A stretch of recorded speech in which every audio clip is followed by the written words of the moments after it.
Rubén Darío fue una de las figuras más notables de la poesía de habla española de fines del siglo XIX y comienzos del XX, reconocido fundador del modernismo.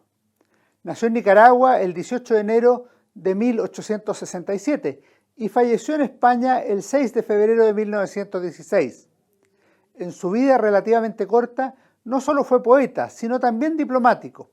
Escribió en la prensa y tuvo una intensa vida social y cultural. Muchos otros escritores reconocerían su influencia.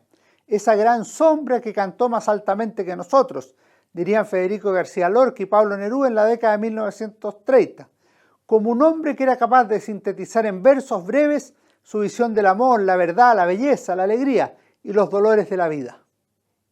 Si bien había nacido en Centroamérica, su vida estuvo llena de viajes que le permitieron conocer distintos países, continentes y realidades, así como desarrollar su poesía y publicar libros también en diferentes lugares.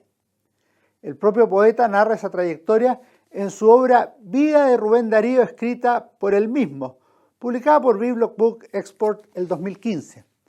Entre esas naciones estuvo Chile, hacia donde llegó cuando era todavía muy joven en tiempos extraordinarios, durante el gobierno del presidente José Manuel Balmaceda, que terminarían con una cruenta guerra civil en 1891. En Chile tuvo una vida muy activa, intelectual y socialmente. Escribió artículos en la prensa y también publicó sus primeros libros. Entre ellos podemos mencionar Azul, en 1888, que el poeta recordaría como un libro de ilusiones y ensueños. En su poema Invernal, uno de sus versos expresa: el gran Andes yergue al inmenso azul su blanca cima. Otra de sus obras de aquellos años fue su canto épico a las glorias de Chile, de imprenta El Globo, en 1918, pero que había sido premiado en el certamen Varela de 1887. Es una obra breve, patriótica y guerrera, dedicada al presidente Balmaceda y en la que narra la epopeya del 21 de mayo en Iquique. En la parte final se expresa con todo fervor patriótico: oh patrio Chile, así acabó magnífico, solemne hermoso de grandeza homérica, el combate más grande que vio América sobre las anchas olas del Pacífico. También tendría versos para otros países que amó. A Bolivia, por ejemplo: en los días de azul de mi dorada infancia, yo solía pensar en Grecia y en Bolivia. A Argentina: oh tierra abierta al sediento de libertad y de vida, dinámica y creadora.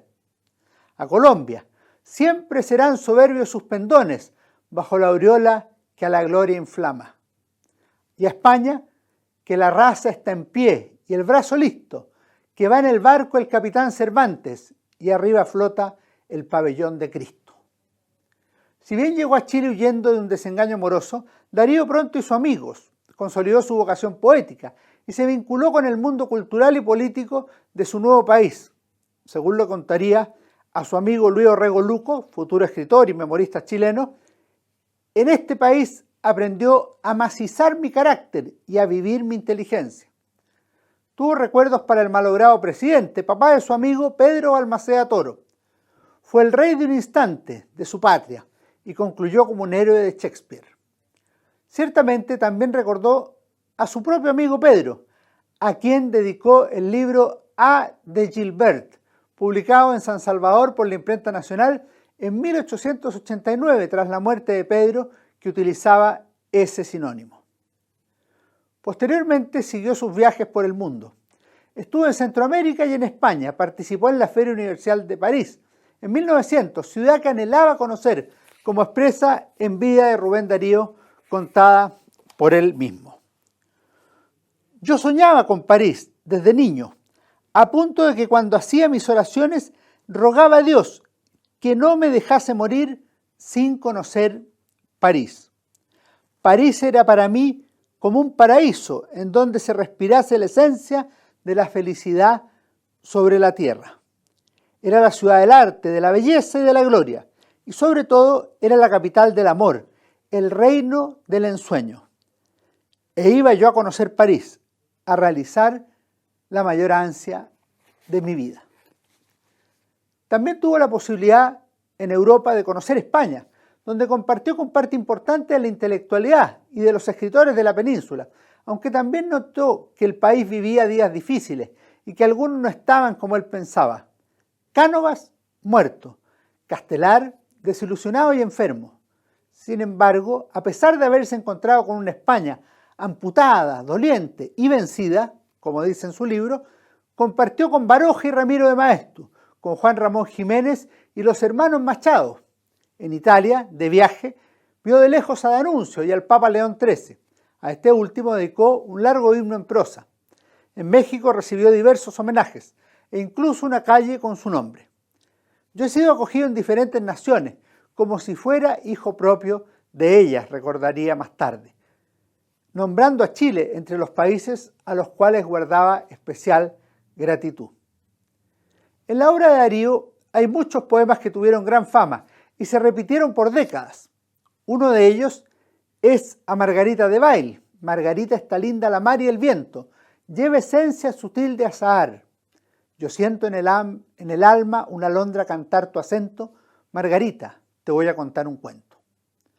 Otro de los más conocidos fue Sonatina, que narra la historia de una princesa que vive a la espera de su caballero, que llegará desde lejos a encenderle los labios con un beso de amor. Así comienza este poema. La princesa está triste. ¿Qué tendrá la princesa?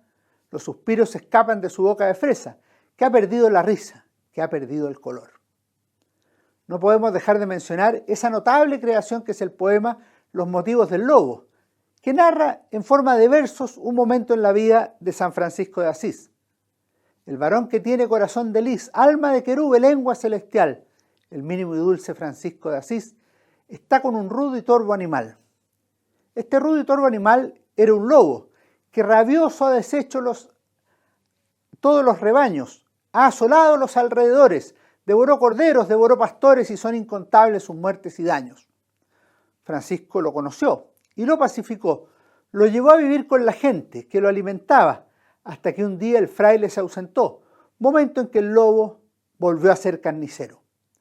Cuando el santo regresó, le preguntó sobre la causa de su cambio hacia el mal, y el lobo confesó: empecé a ver que en todas las casas estaban la envidia, la hazaña y la ira, y en todos los rostros ardían las brasas de odio, de lujuria, de infamia y mentira. Hermanos a hermanos hacían la guerra, perdían los débiles, ganaban los malos, y el propio lobo había sufrido maltratos. El santo de Asís no le dijo nada, culmina Rubén Darío su poema. Le miró con una profunda mirada y partió con lágrimas y con desconsuelos, y habló al Dios eterno de su corazón. El viento del bosque llevó su oración, que era Padre nuestro que estás en los cielos. De su obra, el poeta consideraba que Azul había sido el comienzo de su primavera. Prosas profanas llegó a ser la primavera plena, y canto de vida y esperanza encerraban las esencias y sabias del otoño. En realidad, sobre Azul, la obra publicada en Chile, diría mucho más. Era un amado libro viejo, un libro primigenio, el que iniciara un movimiento mental, se refiere al modernismo, que habría de tener después tantas triunfantes consecuencias. Tal fue mi primer libro, recordaría, escrito allá en el bello país de Chile. Con todos sus defectos, es de mis preferidos. Es una obra, repito, que contiene la flor de mi juventud, que exterioriza la íntima poesía de las primeras ilusiones y que está impregnada de amor al arte y de amor al amor. Según dijimos, Rubén Darío es conocido efectivamente como fundador del modernismo. Un hombre que a través de su poesía y de algunos ensayos dio vida a un movimiento intelectual, literario, nacido en Hispanoamérica, que estéticamente consideraba la expresión individual, la libertad y el anarquismo en el arte. En prosas profanas, resumiría parte de su ideal. Como cada palabra tiene un alma, hay en cada verso, además de la armonía verbal, una armonía ideal.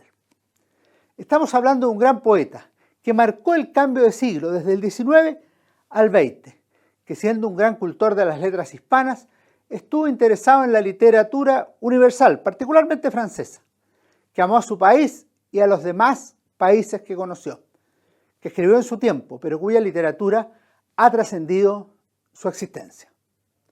Nos vemos en nuestro próximo comentario histórico en BioBio TV. Que estén muy bien.